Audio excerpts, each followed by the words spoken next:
সুপ্রভাত ছোট্ট বন্ধুরা, আশা করি তোমরা সকলে খুব ভালো আছো। আমরা গত কয়েকদিন ধরে বিয়োগ অঙ্ক শিখছিলাম। আজ আমরা সরল অঙ্ক শিখব। তোমরা তোমাদের গণিত সাথী বইয়ের ৬৬ নম্বর পৃষ্ঠায় চলে এসেছো। দেখো, এখানে আছে যোগ বিয়োগের সরল অঙ্ক। ঠিক আছে, এই সরল অঙ্ক আমরা কখন করবো বলো তো? ধরো তুমি মেলায় যাবে, মেলায় যাওয়ার সময় তোমার মা তোমাকে 10 টাকা, বাবা তোমাকে 5 টাকা আর দাদু তোমাকে 10 টাকা দিলেন। ঠিক আছে, তাহলে মা ক টাকা দিয়েছে? 10 টাকা, বাবা 5 টাকা আর দাদু 10 টাকা দিলেন। তাহলে সেগুলো কি হবে? সেগুলো আমরা কি করছি বলো তো? যোগ করছি। মোট কত টাকা হলো পেলে? তারপর সেই টাকা থেকে মেলায় গিয়ে তুমি জিলিপি কিনলে, ধরো 10 টাকা। তাহলে কি হচ্ছে? টাকা কমে যাচ্ছে। তার মানে আমরা কি করব? বিয়োগ 10। 2 টাকার মনে করো পাঁপড় ভাজা কিনলে, তাও আবার কমছে, বিয়োগ 2। এবার মেলায় গিয়ে তোমার কাকুর সাথে দেখা হলো, কাকু তোমাকে আরও 10 টাকা দিলেন। তাহলে কি হচ্ছে? তখন তোমার টাকা বেড়ে গেল, মানে আমরা কি করব? যোগ করব। তারপর তুমি দেখলে যে তোমার আর কত টাকা রইল। অর্থাৎ তোমার মা 10 টাকা, বাবা 5 টাকা, দাদু 10 টাকা দিলেন, সেগুলো মিলিয়ে মোট কত টাকা হলে পেলে। তা থেকে তুমি এবার কি করছো? তুমি 10 টাকার জিলিপি আর 2 টাকার পাঁপড় ভাজা কিনলে। কেনার পর তোমার কাকুর সাথে দেখা হলো, কাকু 10 টাকা দিলেন। এরপর তুমি আর কিছু কিনলে না, বাড়ি চলে এলে। কাকু 10 টাকা দিলেন মানে কি হলো? সেটা তোমার টাকা বাড়লো, তাই যোগ চিহ্ন দিলাম। বাড়লে কি হয় জানো? যোগ, আর কমলে বিয়োগ।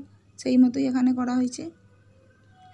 এবার এটাকে আমরা সাজিয়ে যোগ বিয়োগ করে যে উত্তর পাবো সেটাই হচ্ছে কি আমার কাছে কত টাকা রইল। এই ধরনের যোগ বিয়োগের অঙ্কগুলোকেই বলা হচ্ছে সরল অঙ্ক, মানে একসাথে যখন আমরা করছি। এর আগে আমরা শিখেছিলাম যোগ আলাদা করে শিখেছি, বিয়োগ আলাদা করে শিখেছি, তাই না? এরপর তোমরা বড় হয়ে যোগ বিয়োগ গুণ ভাগের সরল একসাথে শিখবে। বুঝতে পারছো? এই অঙ্কটাকে আমরা যখন যোগের দল আর বিয়োগের দল আলাদা করে সমাধান করব, তখনই বুঝে যাব যে কত টাকা আমার কাছে রইল। বুঝে গেল? দেখি করে তাহলে। 10 যোগ 5 যোগ 10, অর্থাৎ যে সংখ্যাগুলোর চিহ্ন যোগ আছে, চিহ্ন সবসময় দেখে নেবে তার বাম দিকে থাকে। এই 10-এর বাম দিকে যোগ চিহ্ন আছে, আর এই 10-এর বাম দিকে কোনো চিহ্ন নেই, মানে যোগ আছে। তাহলে যোগের দলগুলোকে আগে লিখে নেব। 10, 5, 10 যোগ 10। এবার বিয়োগের দল লিখব। বিয়োগ 10 বিয়োগ 2। সবসময় মনে রাখবে চিহ্ন থাকে সংখ্যার বাম দিকে, অর্থাৎ এই 10-এর চিহ্ন হচ্ছে বিয়োগ, এই 2-এর চিহ্ন হচ্ছে বিয়োগ। এরপর তোমরা যোগগুলোকে ব্র্যাকেটের মধ্যে দেবে, অর্থাৎ প্রথম বন্ধনী যেটা বলে। দেখো কোনটাকে প্রথম বন্ধনী বলে? এইটা হচ্ছে প্রথম বন্ধনী। এটা প্রথম বন্ধনী শুরু, এটা হচ্ছে শেষ। এবার এখানে কি চিহ্ন দেবে বলো তো? বিয়োগ। বিয়োগ দিয়ে বিয়োগের সংখ্যাগুলোকেও একটা বন্ধনীর মধ্যে ভরবে, কিন্তু সেখানে তোমাকে দিতে হবে কি? মাঝখানে একটা যোগ চিহ্ন দিয়ে দিতে হবে। এরপর দুদিক যোগ করে মাঝখানে বিয়োগ করতে হবে। 10 আর 5-এ 15, 15 আর 10-এ কত? 25, 25 আর 10-এ 35। আমি এটা মুখে মুখে করলাম, কিন্তু তোমরা এখানে নিচে লিখে লিখে করবে। বিয়োগ 10 আর 2-এ 12। এরপর দেখো বিয়োগ করো, 2-এর পর 5, 3 দিতে যেহেতু বড় সংখ্যা আছে আর ধার নেওয়ার প্রয়োজন নেই, 1-এর পর 3, 2 দিতে। তাহলে তোমার কাছে শেষে কত টাকা রইল? 23 টাকা। অতএব আমার কাছে 23 টাকা রইল। বোঝা গেল? এইভাবে সরল অঙ্ক করতে হয়। এবার তোমাদের আমি বিষয়টা একটু বুঝিয়ে দিলাম। এরপর তোমাদের জানতে হবে এই সরল অঙ্কের সংখ্যাগুলোকে কি বলা হয় ইত্যাদি। ঠিক আছে? এবার আমরা যোগ বিয়োগের সরল অঙ্ক করার জন্য কয়েকটা বিষয় জেনে নেব। সেগুলো হচ্ছে কি? রাশিমালা। কতকগুলি সংখ্যা যোগ বা বিয়োগ অথবা যোগ ও বিয়োগ এই উভয় চিহ্ন দ্বারা যুক্ত হলে পুরোটিকে একটি রাশিমালা বলা হয়। কতকগুলি সংখ্যা, দেখো এখানে 5 যোগ 2 বিয়োগ 3, ইহা একটি রাশিমালা। কারণ এখানে কি বলা আছে? যে কতকগুলি সংখ্যা যোগ বা বিয়োগ অথবা যোগ ও বিয়োগ এই উভয় চিহ্ন দ্বারা যুক্ত হলে। যোগ বিয়োগ উভয় চিহ্ন দ্বারা যুক্ত হয়েছে অনেকগুলো সংখ্যা আছে, এখানে 3টে সংখ্যা আছে। এই 5-এর আগে কোনো চিহ্ন নেই মানে যোগ চিহ্ন আছে, এর আগেই বললাম।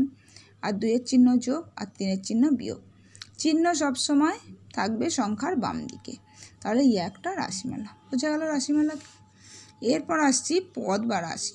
রাশিমালা এখানে হবে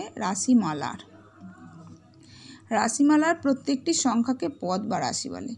এখানে যে রাশিমালাটা ছিল 5 যুক্ত 2 বিয়োগ 3, এটাই দেখো এখানে লিখেছি 5 যুক্ত 2 বিয়োগ 3। এই রাশিমালাটির 5, 2, 3 হলো পদ বা রাশি। প্রত্যেকটা সংখ্যা, অর্থাৎ 5 একটা সংখ্যা, 2 একটা সংখ্যা, 3 একটা সংখ্যা, এই প্রত্যেকটা সংখ্যাই হচ্ছে পদ বা রাশি। এরপর আসছি ধনরাশি। যে সমস্ত রাশির পূর্বে যোগ চিহ্ন থাকে বা কোনো চিহ্ন থাকে না তাদের ধনরাশি বলে। এখানে দেখো এই রাশিমালাটা আবার লিখেছি। এই রাশিমালার কোন কোন সংখ্যার আগে যোগ চিহ্ন আছে বলো তো?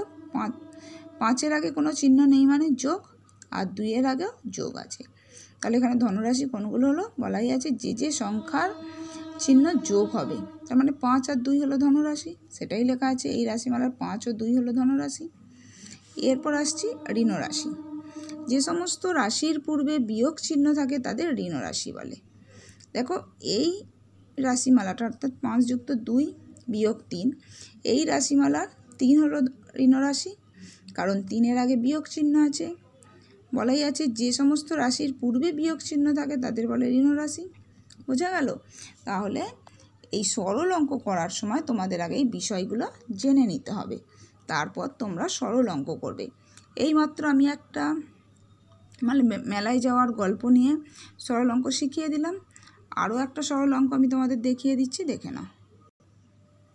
তোমাদের অঙ্ক বইয়ের 67 নম্বর পৃষ্ঠার 1-এর উয়ার অঙ্কটা আমি লিখে রেখেছি। এটা অবশ্য কিছু না, ঠিক আছে?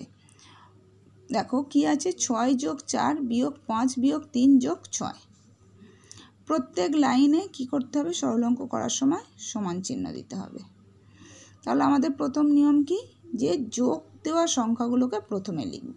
তাহলে 6-এর আগে কোনো চিহ্ন নেই মানে যোগ আছে 6, তারপর যোগ 4, এখানে দেখো যোগ 6 আছে, আর এই 5 আর 3-এর চিহ্ন বিয়োগ, তাহলে যোগ 6 নিলাম, বিয়োগ 5 বিয়োগ 3, তারপর বিয়োগ দেওয়া সংখ্যাগুলো লিখলাম। এরপর কি করব? বন্ধনীর মধ্যে ভরে দেব 6 যোগ 4 যোগ 6, আর এখানে বিয়োগ চিহ্ন দেব, এখানে বিয়োগ আছে এই বিয়োগ চিহ্ন দিলাম। আর বিয়োগ দেওয়া সংখ্যাগুলোকেও মানে বিয়োগ চিহ্নযুক্ত সংখ্যাগুলোকেও কি করব? অন্য একটা বন্ধনীর মধ্যে ভরব, কিন্তু চিহ্ন করে দেব কি? যোগ। এটাই নিয়ম, ঠিক আছে? এরপর আমরা যোগ করব। 6-এর পর 4, 6-এর পর 7, 8, 9, 10, 10-এর পর 6, 10-এর পর 11, 12, 13, 14, 15, 16, 16 বিয়োগ 5-এর পর 3, 5-এর পর 6, 7, 8। এবার 16 থেকে 8 তোমরা সহজেই বিয়োগ করতে পারবে, মুখে মুখে পারলে করবে, নয়তো লিখে করবে। দেখো 8-এর পর 16 একবারই হয়ে যাবে, 8-এর পর 9, 10, 11, 12, 13, 14, 15, 16, 8। তাহলে এই সরল অঙ্কের উত্তর কত হলো? 8। অতএব উত্তরে লেখো নির্ণেয়